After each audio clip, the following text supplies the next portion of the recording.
안녕하세요. 좋은 아침에 이정혜입니다.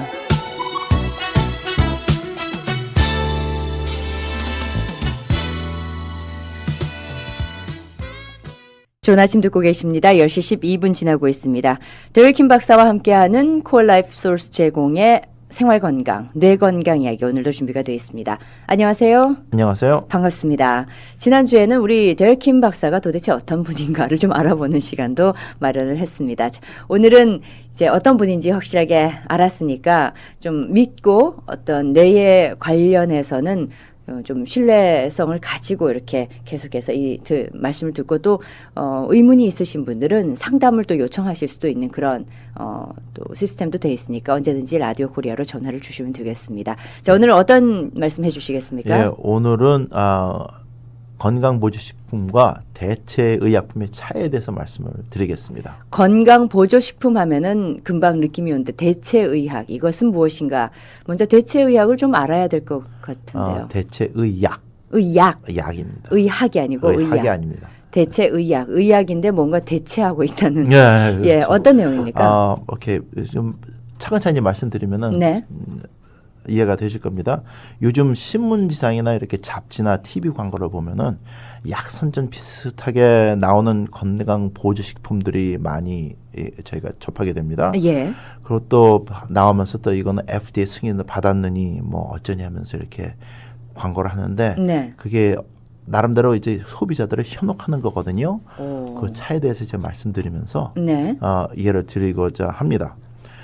건강보조식품과 대체식품의 정의를 미국에는 FDA의 그러니까 Food and Drug Administration 정부 입장에서 내리면 다음과 같습니다. 건강보조식품이란 사람이 건강한 삶을 유지하기 위해서 매일 필요한 성분, 음식으로 취할 수 있는 성분들이요, 비타민, 미네랄, 뭐 코엔자임, 효소들, 탄수화물, 지방, 단백질 이런 것들 있죠. 이런 거 일상으로 음식으로 적당량을 그러니까 섭취하기에 부족할 때 보충해주는 그런 제품들을 말을 합니다. 그것을 건강 보조 식품이라고 합니다. 그러니까 네. 잘 아는 게 이제 비타민이에요. 그렇죠. 대체의약품이란 그러면 어떤 거냐? 이거는 어떤 특별한 질병의 원인이나 증상을 완화시키기 위해 가지고 의사 처방 제약품이 아닌 다른 방법을 통해서 유효 성분을 섭취하게 만듦으로써 이거 병의 원인이나 증상을 완화시키는 것인데 이 유효 성분은 그러니까 대체의약품으로 볼 때요. 이 유효 성분이 그러니까 화학적인 구조나 몸에서 하는 작용, 그러니까 영어로 메커니즘 등이 과학적으로 증명되어 있는 메디시널 제품을 말을 합니다. 메디시널 제품이요. 네. 그러니까 대체의약품은 약에 해당이 되지만은 이게 어떻게 얘기해야 됩니까? 이게 약초나 네. 그런 것에서 뽑아가지고 어느 특정된 병의 원인과 증상을 치료하고 완화시키기 위해서 만들어진 제품을 말을 합니다. 그렇다면 여기서 의문이 생기는데 우리가 홍삼 제품들 참 많이 먹지 않습니까? 예. 홍삼, 인삼 이런 것은 대체의약입니까? 아니면은 건강 보조식품입니까? 대체의약품에 가깝죠. 네. 근데 걔네들의 문제는 제 동료들이 이제 서울대 예. 인삼 연구하는 친구들이 있어 그러는데 그 사람들이 과학적인 요소라고 이렇게 과학적인 발견이라고 이렇게 증명해가지고 내보내는 게 미국 주류 사회에서 받아들이기는 약간 많이 부족해요. 과학적으로. 예. 그 그래가지고 사포닌이라는 성분이 벌써 그 인삼에서는 그게 발견이 돼서 이것이 좋다는 그런 게 프루브가 되지 않았습니까? 프루브가 됐다고 말을 하는데 예. 미국 주류 사회에서 그러니까 과학자들이 그렇다 액셉트 해가지고 인정하기는 아직 멀어 있어요. 왜냐하면 세폰이라는 거는 그 세폰이 들어있는 뭐죠? 그러니까는 약초들이 많이 있거든요. 그렇기 때문에 도 그렇지만 또 인삼에는 세포닌이 자기네들이 말하는 만큼 진짜 과학적인 증명이 되는지 그게 조금 많이 애매모호해요. 실험이나 그 실험 결과나 그거를 애널라이즈하는 방법이나 그래서 이게 좀 차이가 좀 있습니다. 아직 그렇지만은 인삼 제품 그거 얘기를 할 때는 대체의 약품이라고 볼 수 있죠. 그렇다면은 사실 여기에서 동서양의 의류라고 해야 되나요? 그런 그 의학에 대한 어떤 견해 차이도 여기에서 또 얘기할 수 있겠군요. 견해가 아니라 얼마만큼 리피더블 하면서 solid한 화학적이나 바이올로지컬한 클리니컬한 데이터가 나와 있느냐 없느냐에 따라서 결정이 되는 거거든요. 근데 아직 한국은 그게 많이 부족해요. 그렇다면은 우리가 지금 미국 식품의약국 FDA를 중심으로 얘기를 하고 있기 때문에 제가 인삼이라는 그 질문을 드리긴 했습니다만 그거에 대해서 너무 우리가 조금 다른 기준을 가지고 있기 때문에 깊이 가기보다는 그렇지요. 지금 미국을 기준으로 했을 때 대체의학과 우리가 말하는 건강보조식품은 일단 약간의 차이는 있다. 그렇죠. 좀 미국 FDA 입장에서 보면 좀 약간의 차이보다 좀 많은 차이가 있습니다. 많은 차이가 있다. 예. 그래서 미국에서는 인삼에서 나온 모든 것들은 전부 음식으로 간주를 해요. 음식 안에 뭐 바이올로지컬 에피커시가 있는 그 성분이 들어있는 음식이다. 뭐 이렇게 봐줍니다. 자, 그러면은 계속해서 말씀 부탁드리겠습니다. 네, 제가 중간에 좀 예. 방해를 했는데, 예. 대체로 이제 그러니까는 대체 의약품에서 말씀드리는데, 그러니까 이런 유해 성분들이 대체적으로 여러 성분을 이제 대체 의약품이라 하면은 네. 모여가지고 시너지 현상을 통해 가지고 효과를 나타내는데 그 유효 성분들은 대체적으로 이제 약초 등에서 축출한 성분들이에요. 네. 하지만 미국 식약청이나 식약청은 건강보조식품이나 그러니까 영어로 하면 dietary supplement, 대체의약품, 그러니까 alternative and complementary medicine이라고 하는데 그것에 뚜렷한 차이를 두고 구분해서 제품에 표기하게 하지는 않습니다. 그 대신 이런 제품이 영어로 하면은 비타민들이 써 있어요. 영어로 어떻게 되어 있냐면 These statements have not been evaluated by the Food and Drug Administration. 그리고 This product is not intended to diagnose, treat, cure or prevent any disease. 이렇게 돼 있거든요. 비타민 같은 데서는 비타민도 그렇고 모든 게 다 그래. 이런 레이블이 없이 쓸 수 있는 제품은 의사 처방약밖에 안 됩니다. 그러니까 모든 게 다 돼 있어요. 그러니까 저희 회사 제품도 이 스테인먼트 꼭 있어요. 그러고 대외적으로 광고를 하고 할 때 저희는 대체 의약품입니다. 그렇지만 저희는 성분들이 이런 작용을 한다고 과학적으로 증명되어 있습니다. 네. 그 결론은 소비자들이 내리시는 건데 허위 광고는 안 해요. 그렇죠. 근데 한국에서 들어오고 중국에서 들어오는 이런 것들은 허위 광고라. 이거는 뭐에 좋고 그게 주류 사회를 그런 식으로 친다. 그러면 당장 문 닫고 나가야 돼요. 그렇죠. 미국 사실 우리 광고가 지금 한국 커뮤니티에서도 광고가 많이 나가고 있지만은 어떤 광고는 좀 조심하셔야 되는 지금 미국 그 어떤 광고 그 기준에서 어긋나는 경우들도 가끔 발견을 하게 되거든요. 그렇죠. 예. 그러니까는 이런 문구가 그러니까는 문구는 항상 다이어트 서플리먼트나 대체 의약품은 써 있어야 되고요. 그 다음에 그 선전이나 그러니까 레이블에 병에 있는 레이블 아니면 레이블에 어느 특정된 질병의 이름을 사용하는 문구를 쓸 수가 없고요. 네. 또 선전 광고나 이제 겉포장에 쓸 수가 없어요. 예. 거기는 만약 그런 걸 써있다면 좀 전에 말씀드린 것 같이 이제 FDA가 급박 제재를 취하죠. 네. 근데 한국 사람들은 새로운 건강식품, 그러니까 다이어트 서플먼트나 대체 의약품이라고 하는 것들을 이제 접할 때마다 항상 물어보는 것들이 있어요. 그게 말씀하시는 게 그거 FDA 미국 식약청이요. 거기서 승인 받았어요? 그래요. 저도 그런 질문을 했었습니다. 예. 예.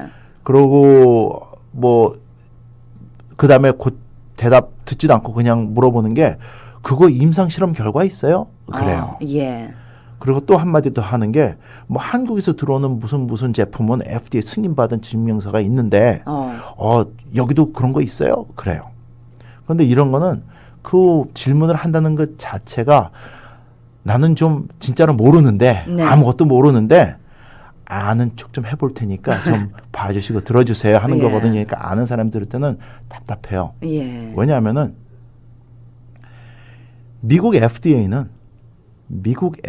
직접 관련한 임상 실험에서 나온 결과를 검사해가지고 허락하지 않은 의사 처방약 이외에는 제약에 관련해서 인증이란 것이 없어요. 의사 처방약들은 곧 인증이 필요한데 의사 처방이 필요 없는 좀 전에 말씀하신 뭐 다이어트 서플먼트리나 건강 보조식품이나 대체 의약품에는 FDA가 굳이 승인할 필요가 없다. 예, 잠깐 그것까지만 말씀을 드릴게요. 예. 오늘 재미있습니다. 미국에서 그러니까 FDA가 임상 실험 직접 관련한 이게 굉장히 중요한데 직접 관련한 임상 실험 그게 이제 1차, 2차, 3차 어떤 거는 4차까지 있거든요. 까지 통과를 해야지만 제약에 관련된 승인이 나옵니다. 근데 이 과정이 5년에서 10년 이상 걸릴 수가 있어요. 예. 그리고 그 과정을 통과하는데 드는 금액만 예. 평균 $300 million 이상이 듭니다. 예. 그리고 어떤 거는 $1 billion 이상이 드는 것도 있어요. 네.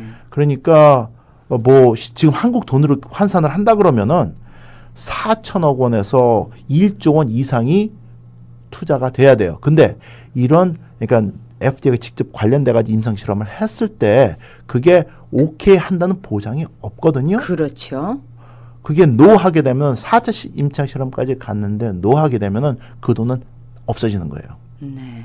그러니까 뭐 이만큼 돈을 들여도 미국 FDA 승인을 받는다는 확실한 보장이 없는데 막연하게 이런 투자를 해가지고 제품을 만들어가지고 할 수 있는 회사 한국에 없어요. 네. 그러고 미국에도 별로 없고 예. 중국에도 없고 일본에 2개가 있어요. 그거밖에 안 됩니다. 네. 그러니까 그리고 또 미국에서 의사 처방약으로 FDA 어프로브를 받으려 그러면은 그 물질 자체가 단일 성분이어야지 돼요. 다이어트 서플먼트나 알터너티브 메디슨은 여러 가지 물품이 같이 섞여 있는 거거든요. 그렇죠. 근데 단일 성분이어야 돼요. 그리고 그 다음에 오직 그러니까 의사 처방약으로 승인 받기 위한 성분을 사용한 임상 실험만 인정을 해주고 허락을 해줘요. 임상 실험을 패스했다고 할 때. 네. 그러니까 건강 보조식품이나 뭐 대체 의약품 등을 가지고 FDA 승인이라든지 임상 실험 자체를 따진다는 것 그 자체가 웃기는 소리거든요. 네. 근데 그러면 레이블에 있는 게 뭐냐? 네. 우리 임상 실험 받았는데 그러니까 FDA 승인 받았다는 게 뭐냐? 그거 말씀드릴게요. 그거는 외국에서 미국으로 들어오는 사람이 섭취하는 입으로 들어가는 거는 전부 다 승인을 받아야 돼요. FDA가 첫 글자가 food입니다. 네. 음식으로 들어와요. 근데 음식으로 들어올 때도 검사를 해야 될 게 있습니다. 중금속 검사, 그 다음에 농약 검사, 또 독 성분 있는 거 검사, 네. 그 다음에 여기서 컨트롤 서브스턴스 그러니까는 미국 정부에서 제재하는 마약 성분들 있죠. 네. 그런 것들 검사를 하는 거예요. 그렇죠. 그것을 패스했다고 인정을 해주는 겁니다. 그런데 그거는 컵라면이 들어올 때도 검사를 받아야 되고 예. 라면 땅이 올 때도 받아야 되고 새우깡이 올 때도 받아야 되는데 특별한 게 아니에요. 네. 당연히 받아야 됩니다. 그리고 저희 제품이 외국에 나갈 때 중국에 간다든지 일본에 간다든지 한국에 간다든지 정식으로 수출돼 가지고 한국에서 받아들일 때는 똑같은 과정을 겪어 가지고 한국의 식약청에 예. 그래 가지고 중금속 검사, 뭐 농약 검사, 그다음에 독극물 검사, 그다음 마약 들어가 있느냐, 네. 멜라민 같은 것도 예, 그런 예. 겁니다. 그 검사를 받아야지만 수입이 허가가 되는 거거든요. 그러니까 수입 허가제지 그게 아니에요. 근데 사람들이 모르니까 우리 제품은 FDA 승인이 났다. 예. 예를 들어서 뭐 한국에서 들어온 제품들이 예. 그런 말에 현혹되시면 안 된다. 그렇죠. 그러니까는 정식으로 수입해서 들어오는 물건입니다. 네네. 그거예요. 근데 사람들은 그걸 과용을 해가지고 현혹시키느라고 FDA 승인하면 사람들은 이게 진짜 약으로 들어왔는데 대단한 건 줄 알고 그냥 큰 돈을 주고 이렇게 사 먹습니다. 사 드십니다. 그게 예. 볼 때 마음도 아프고 예. 답답해요.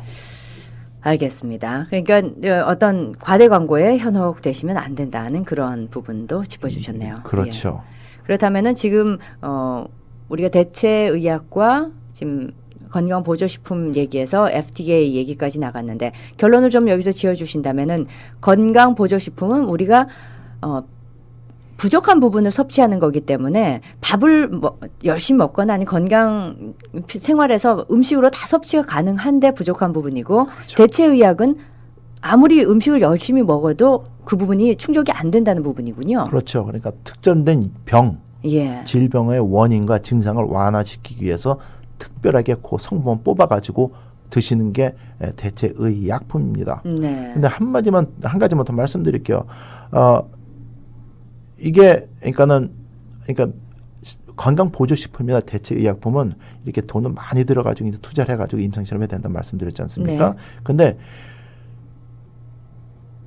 만약에 그만큼 이상의 돈을 들여가지고 예. 임상실험 패스를 했어요. 네. 그래도 미국 FDA에서는 인정을 안 해줘요. 아니 그렇게 자기들이 해도 예. 왜냐하면 제약품이 아니기 때문에 의사 처방약이 아니기 때문에 그러니까 그렇게 임상실험 해가지고 결과로 좋은 결과가 있습니다. 예. 그래도 그 레이블이나 광고할 때 클레임을 걸 수가 없어요. 법적으로.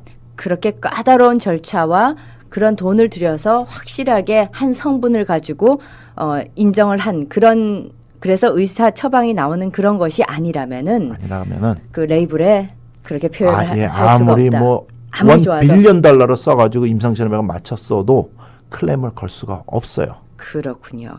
이 어떻게 보면 좀 불합리해 보이기도 하고 또 어떻게 보면은 그렇기 때문에 미국이나 뭐 세계적으로 좋은 의약품들이 지금 뭐 개발이 되더라도 이게 우리 건강에 직접적인 병의 그 처방약이 되기까지는 이렇게 많은 먼 길이 있군요. 예, 그리고 그만큼 그러니까 저희를 보호해 주느라 그렇게 법이 만들어져 가지고 하는 거죠. 예.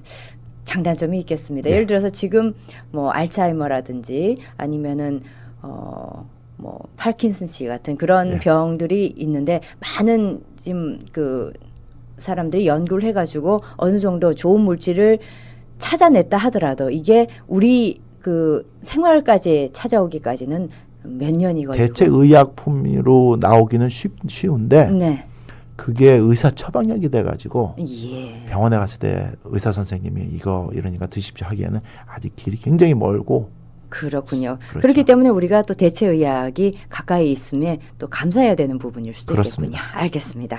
자, 오늘 우리 대체의학과 그리고 건강보조식품 그리고 미국 식품의약국 FDA 요 부분에 대한 자세한 설명해 주셨습니다. 데릭킴 박사의 생활건강 고맙습니다. 오늘도. 예, 감사합니다.